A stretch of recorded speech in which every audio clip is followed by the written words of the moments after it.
Buen día con todos. En esta oportunidad voy a presentarles la cuarta parte del segmento de epidemiología. Mi nombre es Vladimir Flores Benítez, soy especialista en gestión de salud. Este es el contenido que les voy a presentar. En este cuarto segmento, del segmento de epidemiología, en esta cuarta parte vamos a revisar netamente las pruebas diagnósticas. Vamos a revisar validez, reproductividad, seguridad de las pruebas diagnósticas. Con respecto a la validez, vamos a ver la sensibilidad y especificidad, y con respecto a la seguridad, el valor predictivo positivo y valor predictivo negativo. Entonces empecemos. Primero definamos, como son pruebas diagnósticas, definamos qué es el diagnóstico. El diagnóstico puede considerarse como el más importante resultado de la práctica médica, la clave que conduce al tratamiento y al pronóstico. Entonces el diagnóstico es el acto o proceso de determinar la naturaleza de una condición mórbida mediante el examen, un cuidadoso examen de los hechos para determinar la naturaleza de algo, y también la decisión u opinión resultante de tal examen o investigación. Entonces diagnósticos son esos tres conceptos. ¿Y qué es la prueba diagnóstica? Es cualquier proceso más o menos complejo que pretende determinar en un paciente la presencia de cierta condición supuestamente patológica, no susceptible de ser observada directamente. Generalmente con los 5 sentidos, ¿no? Algo que puede determinar con los 5 sentidos no es una prueba diagnóstica. El desarrollo tecnológico de los últimos años ha permitido incorporar en la práctica clínica médica novedosos y sofisticados métodos diagnósticos. Sin embargo, también se han acompañado una tendencia a un uso indiscriminado. O sea, como hay pruebas diagnósticas, entonces usemos estas pruebas diagnósticas. Entonces, para controlar ese uso indiscriminado, tenemos que ver cuáles son las mejores pruebas que nos van a dar el verdadero diagnóstico, ¿no? Y la necesidad de herramientas cuantitativas que contribuyen a dirigir con racionalidad a las indicaciones es indispensable. Entonces se trata en particular de obtener índices o medidas de eficacia de cada medio diagnóstico que sirva de pauta orientadora para su elección en el momento necesario. Entonces tenemos indicadores básicos para evaluar el desempeño de un procedimiento diagnóstico. La evaluación del desempeño de una prueba diagnóstica comienza por la cuantificación de la magnitud de los errores que pueden cometerse. O sea, una prueba diagnóstica nos da un resultado. Ahora, tenemos que cuantificar cuánto se equivoca esa prueba diagnóstica. Y la magnitud de aciertos, cuántas veces dice el verdadero diagnóstico. Entonces para esto sirven estos indicadores básicos. Entonces vamos a nosotros tener una tablita, esta tablita de acá, que vamos a revisar cada rato. Cuando el resultado es positivo y cuando el resultado es negativo. Y cuando la persona realmente tiene la enfermedad o no tiene la enfermedad. Cuando el resultado es positivo, cuando realmente está enfermo, se llama verdadero positivo. Cuando el resultado es positivo, cuando está sano, es falso positivo.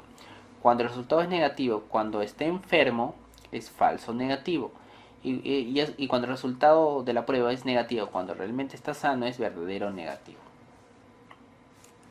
Entonces, estos dos de acá son los verdaderos valores.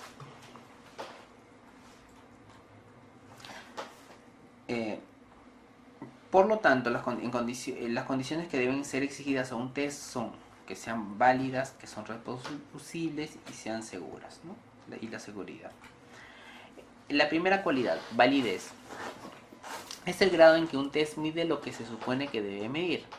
Con qué frecuencia el resultado del test es confirmado por procedimientos diagnósticos más complejos y rigurosos.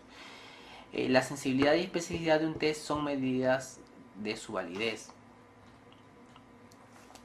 Reproductividad es la capacidad del test para ofrecer los mismos resultados cuando se repite su aplicación en circunstancias similares. O sea, repito la prueba varias veces y me tiene que arrojar lo mismo. La variabilidad biológica del hecho observado, la introducida por el propio observador, y la derivada del propio test determinarán su reproductividad. Y la seguridad viene determinada por el valor predictivo de un resultado positivo o negativo. ¿Con qué seguridad un test predecirá la presencia o ausencia de la enfermedad? Ante un resultado positivo de un test, ¿qué probabilidad existe de que el resultado indique la presencia de la enfermedad? Esa es la pregunta, ¿no? Y esta probabilidad está muy influenciada por la prevalencia de la patología. Entonces, para adelantarnos, los valores predictivos positivos y negativos tienen que ver mucho con la prevalencia de la enfermedad. Y como les adelanté hace unas láminas anteriores, esta es la tablita que vamos a revisar cada rato. El resultado de la prueba. Una prueba me puede arrojar un resultado positivo o negativo. Pero vamos a comparar ese resultado con el verdadero diagnóstico del enfermo, de la persona. Si realmente está enfermo o no, o realmente o está sano. Entonces vamos a comparar con el verdadero diagnóstico o conocido con el gold estándar. Porque hay una prueba que es la que es el referente para ver si el resultado es positivo o negativo. Entonces vamos a comparar con un gold estándar. Y el gold estándar nos va a decir si realmente estuvo enfermo o estuvo sano. Un ejemplo de gold estándar es, por ejemplo, el resultado de anatomía patológica. El resultado visto por microscopio por la anatomía patológica generalmente son los gold estándar. Generalmente, no siempre, ¿no? Hay otros que son tomografía, resonancia, dependiendo de qué enfermedad. Pero un gold estándar común son los resultados de anatomía patológica. El primer concepto de validez de una prueba diagnóstica, sensibilidad. Como quiere describir este esquema que les presento. ¿Qué es la sensibilidad? Mide la probabilidad de que esta persona está enferma, cuando le haga una prueba diagnóstica me salga positiva. Esa es sensibilidad. Es la probabilidad de que una persona enferma salga positivo en el resultado. Eso mide la sensibilidad. Entonces, por lo tanto, la capacidad del test para detectar la enfermedad. ¿Cómo se calcula? Se calcula dividiendo verdaderos positivos sobre el total de enfermos. O sea, verdaderos positivos sobre la suma de verdaderos positivos más falsos negativos. De ahí que también la sensibilidad se conozca como la fracción de verdaderos positivos. La especificidad. Ahora, como dice este esquemita, esta persona es una persona sana o libre de la enfermedad. Entonces, ¿cuál es la probabilidad de que esta persona sana o libre de la enfermedad tenga un resultado negativo? Eso es lo que mide la especificidad. La probabilidad de que una persona libre de la enfermedad salga negativo en el resultado de la prueba diagnóstica. También se puede definir como la capacidad de detectar a los sanos. Eso es la especificidad. ¿Y cómo se calcula? Se calcula dividiendo verdaderos negativos sobre el total de sanos. Entonces, especificidad es igual a verdaderos negativos sobre verdaderos negativos más falsos positivos. También es conocida como fracción de verdaderos negativos. Un ejemplo. Resultados de exploración y biopsia prostática de una muestra de pacientes con sospecha de cáncer de próstata. Aquí la prueba diagnóstica es el tacto rectal. Tacto rectal anormal o tacto rectal positivo y normal o tacto rectal negativo. Ese sería mi test, el tacto rectal. Y el resultado de la biopsia prostática sería el verdadero diagnóstico. Los que tenían cáncer no tenían cáncer. Calculemos la sensibilidad. La sensibilidad sería aquellas personas que tuvieron positivos y tacto positivo y realmente tenían cáncer, 634, sobre el total de enfermos que tuvieron cáncer, que eran 1121. Está acá. Y salió la sensibilidad 56.56%. Mientras que la especificidad era el total de personas con tacto rectal negativo que tuvieron una biopsia libre de la enfermedad. O sea, eran personas con tacto negativo que estaban libres de cáncer. Entonces, aquellas personas libres de cáncer sería 1251 sobre el total de personas libres de cáncer, que eran 1520. Entonces estoy dividiendo 1251, que son aquellas personas con resultado negativo libres de cáncer, sobre el total de personas libres de cáncer, que es 1120. Por lo tanto, la especificidad sería 82.30. ¿Y esto qué significa? Significa que, en primer lugar, la probabilidad de que un paciente con cáncer de próstata tenga un tacto rectal anormal es 56.56%, o sea, un tacto rectal positivo, ¿no? Mientras que la probabilidad de que un paciente sin cáncer de próstata tenga un tacto rectal normal es 82.3%. Eso significa que sea un tacto rectal negativo. Eso es una interpretación de los resultados de sensibilidad y especificidad. Las pruebas de screening deben ser de alta sensibilidad para poder captar a todos los enfermos. ¿Eso por qué? Porque una prueba muy sensible será especialmente adecuada en aquellos casos en que el no diagnosticar la enfermedad puede resultar fatal para los enfermos, como ocurre en enfermedades peligrosas tratables como linfomas o tuberculosis, o enfermedades en un falso positivo no produzca serios trastornos psicológicos económicos para el paciente. Por ejemplo, realización de una mamografía del cáncer de mama, ¿no? Mientras que las pruebas confirmatorias, el diagnóstico deben ser de alta especificidad para evitar falsos positivos. Por ejemplo, los test de alta especificidad son necesarios en enfermedades graves pero sin tratamiento disponible que las haga curables, cuando exista gran interés por conocer la ausencia de la enfermedad o cuando diagnosticar a un paciente de un mal que realmente no padece puede acarrear graves consecuencias, ya sean físicas o psicológicas o económicas. Por ejemplo, el caso de SIDA, ¿no? Entonces necesitamos una prueba confirmatoria de alta especificidad. Tanto la sensibilidad o especificidad proporcionan información acerca de la probabilidad de obtener un resultado positivo o negativo en función a la verdadera condición del enfermo. Pero nosotros no sabemos a priori si una persona está realmente enferma o no. Nosotros partimos al revés. Tenemos el resultado positivo o negativo y nos preguntamos, ¿realmente la persona tiene la enfermedad o no tiene la enfermedad? Entonces, la pregunta es al revés, ¿no? ¿Cuál es la probabilidad de que un paciente tenga la condición o la enfermedad? Y ahí viene el segundo concepto de seguridad de una prueba diagnóstica. Aquí vamos a medir el valor predictivo negativo y el valor predictivo positivo. En primer lugar, el valor predictivo positivo. ¿Qué mide el valor predictivo positivo? Aquí, si se han dado cuenta, el grafiquito es al revés. Mide la probabilidad de que cuando salga un resultado positivo, qué tan probable es que esta persona realmente esté enferma. O sea, si me sale el resultado positivo, qué tan probable es que esta persona realmente esté enferma. Eso mide el valor predictivo positivo. ¿Y cómo se calcula? Se calcula dividiendo los verdaderos positivos sobre el total total que tuvieron una prueba positiva. Valor predictivo positivo es igual al verdadero positivo sobre el verdadero positivos más falsos positivos. Mientras que el valor predictivo negativo ¿qué mide?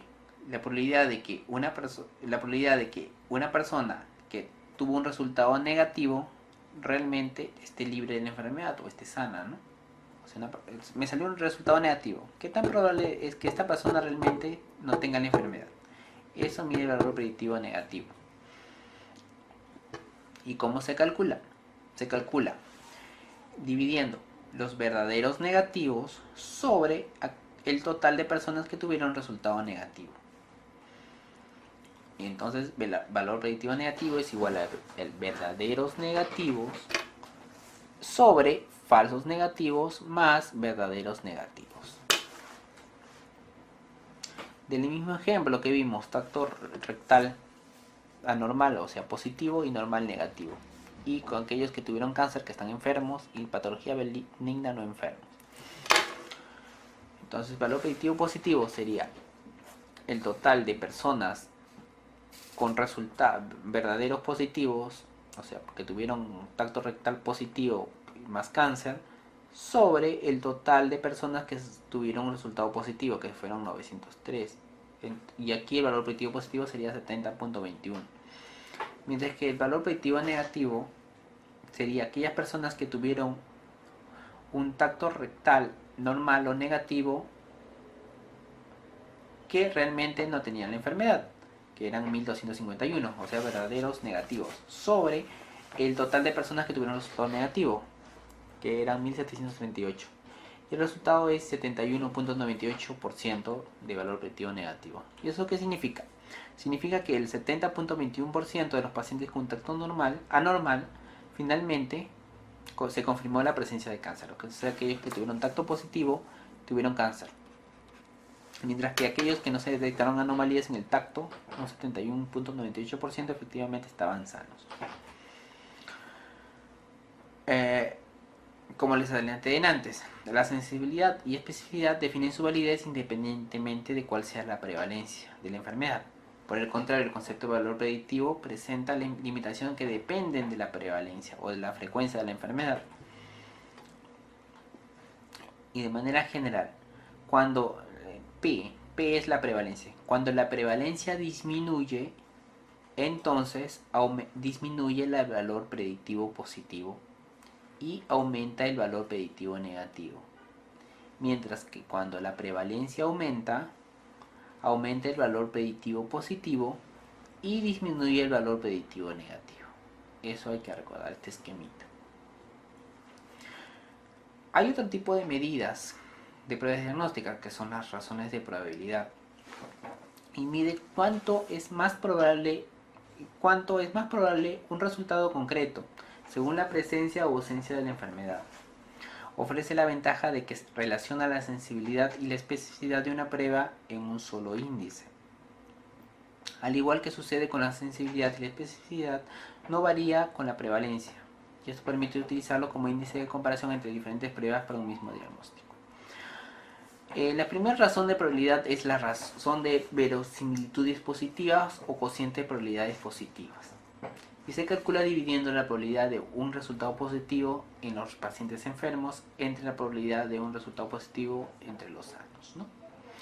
O sea, se calcula razón de verosimilitudes positiva es igual a la sensibilidad sobre 1 menos la especificidad. Mientras que la razón de verosimilitudes negativa o cociente de probabilidades negativo se calcula dividiendo la probabilidad de un resultado negativo en presencia de la enfermedad entre la probabilidad de un resultado negativo en ausencia de la misma. Es igual a 1 menos la sensibilidad sobre la especificidad. Del ejemplo que hemos estado revisando, encontramos nosotros que la sensibilidad era 56.56, especificidad era 82.3. Entonces la razón de verosimilitud positiva sería igual a 3.19 y verosimilitud negativa sería 0.53. En este caso se obtiene un cociente de probabilidades positivo de 3.2 o 3.19. Ello viene a indicarnos que un tacto anormal es por lo tanto 3 veces más probable en un paciente con cáncer prostático que en otros sujetos sin cáncer, ¿no? Esta sería la interpretación. Ahora, lo que más viene en los exámenes es sensibilidad, especificidad, valor predictivo negativo y valor predictivo positivo. Entonces tenemos que saber cómo recordarlo. Una forma de recordarlo es de esta forma que les voy a comentar. Primero tenemos que tener nuestra tablita. Primero tenemos que dibujar nuestra tablita. Resultado de la prueba, positivo o negativo, en este orden. Positivo y negativo. Enfermo y sano. Luego tenemos que graficar dos circulitos en diagonal. Circulito, circulito. En diagonal. Dos círculos, ¿no? En diagonal. Ahora, cuando miramos para abajo, eso se llama sensibilidad. Sensibilidad sería la bolita que está valor predictivo positivo sobre la suma de verdadero positivo más falso negativo, ¿no? La suma para abajo. Esa es sensibilidad. Especificidad sería valor negativo sobre la suma de valor negativo más falso positivo, ¿no? Para abajo la suma. Por eso la flechita. La flechita nos indica la suma. Ahora, valor predictivo positivo sería fácil. Sería el valor positivo, la bolita que está arriba, valor verdadero positivo, sobre la suma de positivos, verdaderos positivos más falsos positivos. Mientras que el valor predictivo negativo sería verdaderos negativos, la bolita, sobre falsos negativos más verdaderos negativos, el total de negativos. Por eso la flecha está horizontal. Es una forma de recordarse las pruebas diagnósticas, para no estar memorizándose las fórmulas. Bien, habiendo visto esto, entonces vamos a revisar preguntas. preguntas pruebas diagnósticas también es una pregunta, viene varias veces, ha venido en los exámenes recién dado. Si no ha venido todos los años, ha venido un año sí, un año no, un año sí, un año no, pero es una pregunta muy común que viene, entonces igual tienen que conocerlo, tienen que aprenderlo. La primera pregunta que viene el año hace poco, ¿no? En el 2015, en el año 2015 vino. La sensibilidad de una prueba diagnóstica es la probabilidad de que una persona, ¿qué cosa? ¿Cuál sería la clave? La sensibilidad de una prueba diagnóstica es la probabilidad de que una persona, ¿qué? Una persona, vimos en el grafiquito que una persona enferma tenga un resultado positivo, eso mide la sensibilidad. Por lo tanto, que una persona con la enfermedad tenga un resultado positivo. La respuesta sería la E. En la siguiente tabla se determina la sensibilidad de la prueba a partir de la siguiente fórmula. O sea, te dan esta tablita y te pide cuál es la fórmula de la sensibilidad. Según el esquemita que les di hace un ratito cómo recordar las fórmulas, es de esta manera. Primero hay que ver si la tabla está bien dibujada. Resultado de la prueba, positivo, negativo. Ya. Enfermo, estuvo enfermo, no estuvo enfermo. Enfermo sano, por así decirlo, ¿no? Entonces la tablita sí se presta para hacer mi mnemotecnia, ¿no? Significa que si es así, entonces hago bolita, bolita en diagonal. Entonces si voy para abajo sería sensibilidad, si voy para abajo sería especificidad. A la derecha sería valor predictivo positivo y a la derecha valor predictivo negativo. Te piden la sensibilidad. Sensibilidad sería igual a ¿cuánto? A bolita. O sea, la sobre la suma de los enfermos sería A más C. Entonces la clave sería esa. La clave sería la A sobre A más C. Recordando esta forma sencilla se puede acordarse, ¿no? Uno se puede acordarse las fórmulas. Y bueno, así hemos revisado en esta oportunidad las pruebas diagnósticas, ¿no? Muchas gracias.